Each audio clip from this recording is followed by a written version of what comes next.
अस्सलाम वालेकुम, welcome to my channel. अगर आप मेरे चैनल पर नए हैं और फर्स्ट टाइम वीडियो को देख रहे हैं तो मैं आपको बता दूं, मेरे चैनल पे आपको ISSB initial, academic, verbal, non verbal, ISSB में आपको 5 डेज स्टेप बाय स्टेप कैसे बिहेव करना है, आपको हर टाइप की इन्फॉर्मेशन मिल जाएगी। और ये इन्फॉर्मेशन अथेंटिक है, स्टूडेंट से ली गई इन्फॉर्मेशन है। आज की जो वीडियो है वो रिलेटेड है साइकोलॉजिकल टेस्ट के।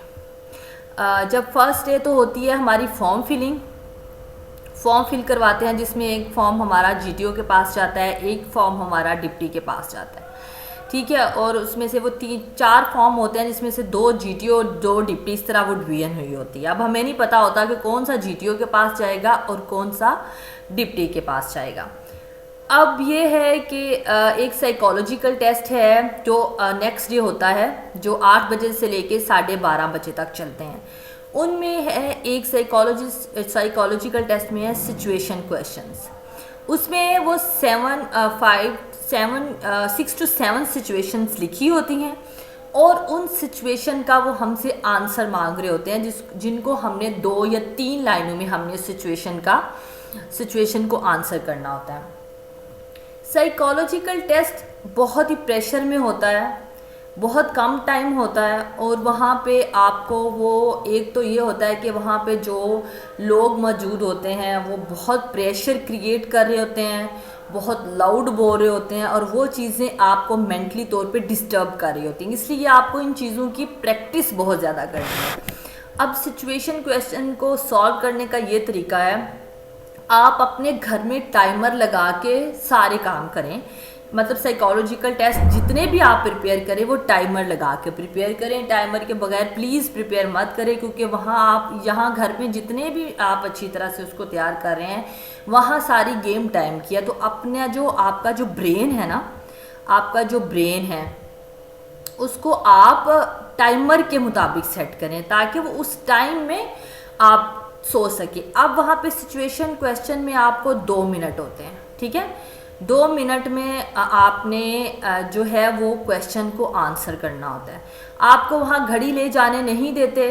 क्यों नहीं देते? कि वो 2 मिनट से भी कम टाइम दे रहे होते हैं, सही है। आपने अपनी राइटिंग स्पीड को इतना तेज़ करें, अभी से प्रैक्टिस करें प्लीज़, अपनी राइटिंग स्पीड को बढ़ाएं और अभी से आप अपनी जो है राइटिंग उसको इम्प्रूव करें कि आप फास्ट कितना लिख सकते हैं, as possible as you can.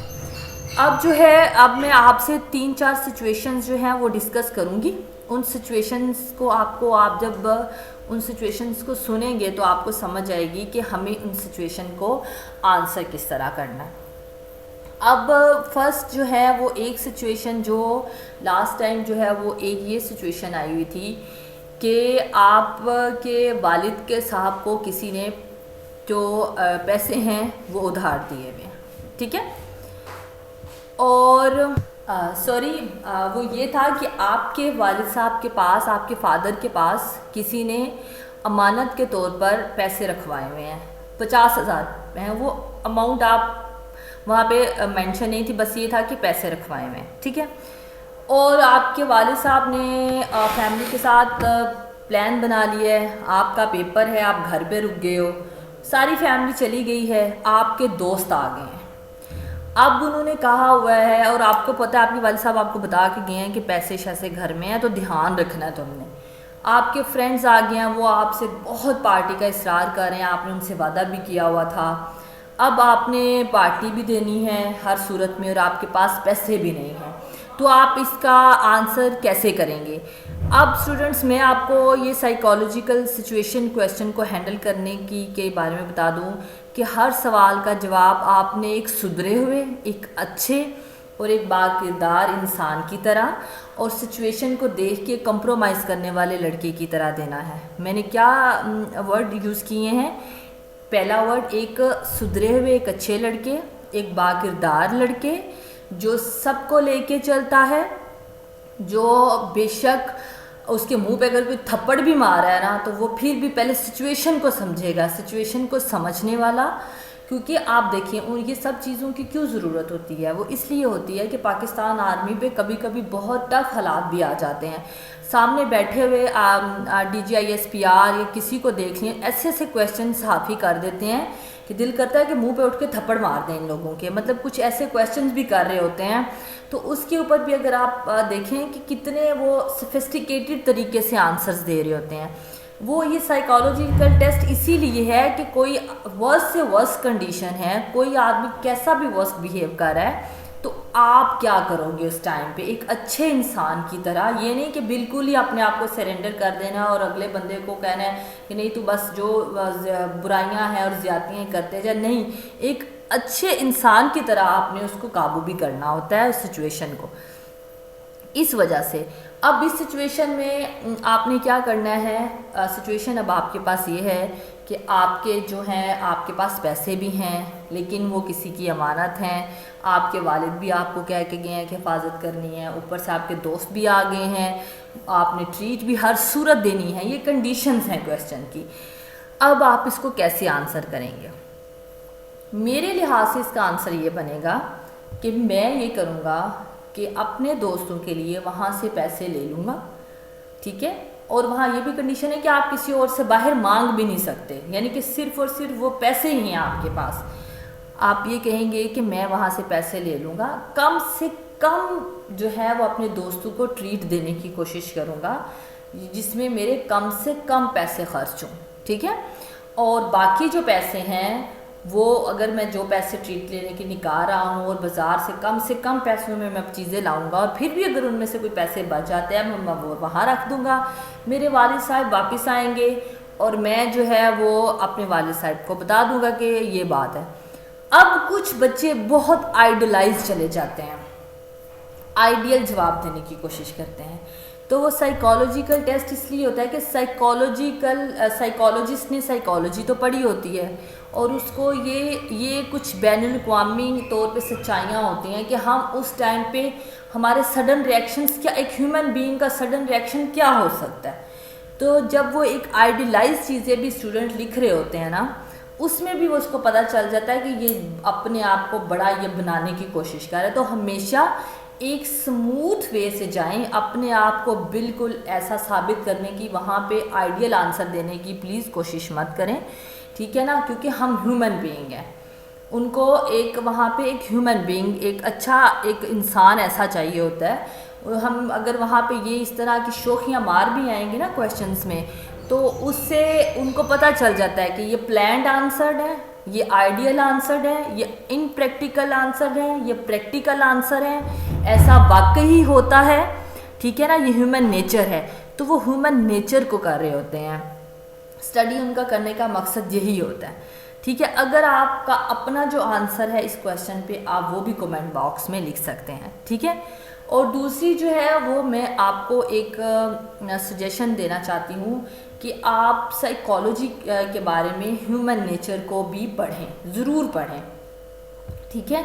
आप ह्यूमन नेचर जो है वो साइकोलॉजी के अकॉर्डिंग वो किस तरह से है, आप ये पढ़ेंगे तो आपको पता चलेगा कि साइकोलॉजी के पॉइंट ऑफ व्यू से ह्यूमन जो है वो किस तरह एक्ट करता है। तो ये चीज़ें भी आपको इन आंसरिंग में बहुत ज़्यादा इम्प्रूवमेंट देंगी, ठीक है। और बहुत ज़्यादा, अब एक था कि इंसान को साइकोलॉजी की रूह से जो है वो सबसे ज़्यादा आंखें इंट्रैक्ट करती हैं। तो अगर आप वहाँ पे आप आंसर देते हैं कि मुझे सबसे ज़्यादा आंखें पसंद हैं, तो ये एक ह्यूमन नेचर है, सही है ना। अगर आप इससे हट के जवाब देते हैं तो वो फिर चीज़ें आपकी पर्सनैलिटी को शो कर रही होती हैं कि आप किस टाइप के इंसान हैं। तो इस वजह से मैं आप लोगों को यही सजेस्ट करूँगी कि प्लीज़ आप लोग जो हैं वो साइकोलॉजी ह्यूमन नेचर जो है वो साइकोलॉजी की रूह से आप ज़रूर पढ़ें। बुक्स जो हैं वो आपको मार्केट में मिल सकती हैं, और आप किसी भी बुक शॉप पे जाके या आप इंटरनेट या गूगल करके जो है वो इस तरह की आपको थोड़ी मेहनत करनी पड़ेगी, आप ये कर सकते हो।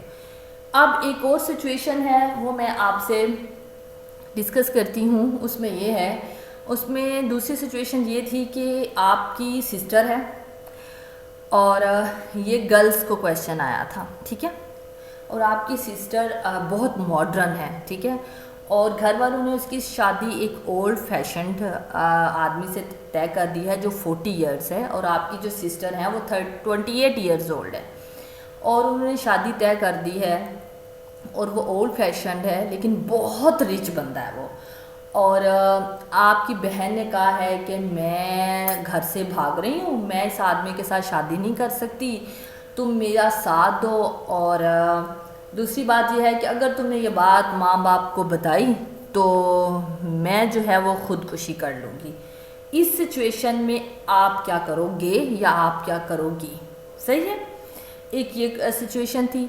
और दूसरी जो एक सिचुएशन थी वो इस तरह से थी कि आपको एक लड़की है, ठीक है, जिसके साथ आपका रिलेशन था, आपका उससे ब्रेकअप हो गया। अब उसी लड़की का रिश्ता आपके भाई के लिए आ गया है, तो आप क्या करोगे?